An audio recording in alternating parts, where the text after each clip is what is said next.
মাধ্যমিক ছাত্রছাত্রীরা তোমাদের সবাইকে জানাই শুভ বিজয়ের প্রীতি এবং শুভেচ্ছা।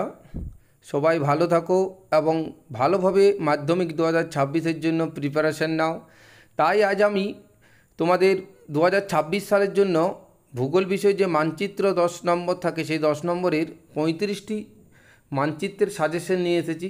তোমরা পুরো ভিডিওটা দেখবে এবং আমার সাথে সাথে এই মানচিত্রগুলো তোমরা ম্যাপে প্র্যাকটিস করবে। আমি আশা করব যে এই মানচিত্র যেগুলো দিয়েছি তোমাদের, এইগুলোর থেকে একটাও কিন্তু পরীক্ষায় তোমাদের বাদ যাবে না। তো চলো তাহলে দেখি কি কি আছে তোমাদের মানচিত্রে যেগুলো দিয়েছি আমি। তো প্রথমত দেখো 10টি থাকবে তোমাদের, আমি 35টি দিয়েছি। 35টির মধ্যে 10টি কিন্তু অবশ্যই তোমরা কমন পাবে।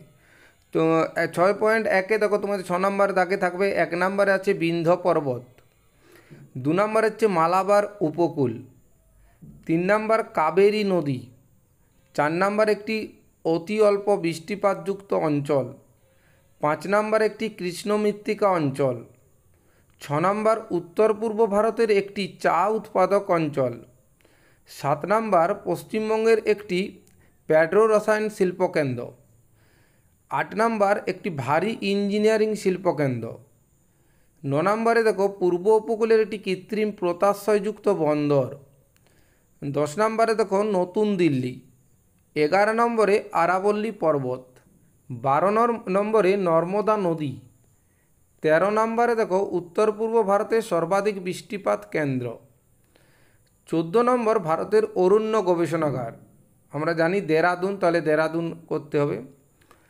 15 নম্বর পূর্ব ভারতের একটি লবণাক্ত মৃত্তিকাযুক্ত অঞ্চল, 16 নম্বরে একটি কফি উৎপাদক অঞ্চল, 17 নম্বরে ভারতের রুড় অঞ্চল, 18 নম্বর ভারতের বৃহত্তম তথ্য প্রযুক্তি শিল্পকেন্দ্র, 19 নম্বরে পশ্চিম ভারতের একটি স্বাভাবিক বন্দর, 20 নম্বরে উত্তর ভারতের বৃহত্তম মহানগর, 21-এ দেখো শিবালিক পর্বত, 22-এ কৃষ্ণা নদী, 23 নম্বর ভারতের শুষ্কতম অঞ্চল, 24 হচ্ছে ভারতের একটি লোহিত মৃত্তিকাযুক্ত অঞ্চল, 25-এ দেখো পক প্রণালী, 26-এ উত্তর ভারতের একটি গম উৎপাদক অঞ্চল, 27 দক্ষিণ ভারতের ম্যানচেস্টার, 28 পূর্ব উপকূলের একটি স্বাভাবিক বন্দর, 29-এ দেখো ভারতের প্রধান প্রশাসনিক কেন্দ্র, 30 নম্বরে দেখো ভারতের বৃহত্তম আন্তর্জাতিক বিমানবন্দর, 31-এ মেঘালয় মালভূমি, 32-এ ইন্দিরা পয়েন্ট, 33 দেখো 10 ডিগ্রি চ্যানেল,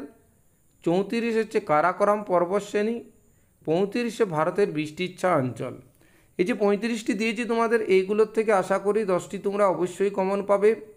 ম্যাপে এইগুলো ভালোভাবে প্র্যাকটিস করো এবং সোমনাথ পাইন বা পাইন স্যার যে ফেসবুক পেজ আছে বা ইউটিউবে পাইন স্যার আছে, সেখানে তোমরা অবশ্যই ফলো বা সাবস্ক্রাইব করে দেবে এবং ভালোভাবে প্রিপারেশন নাও, দেখবে তোমরা 10-এর 10 অবশ্যই পাবে। ধন্যবাদ।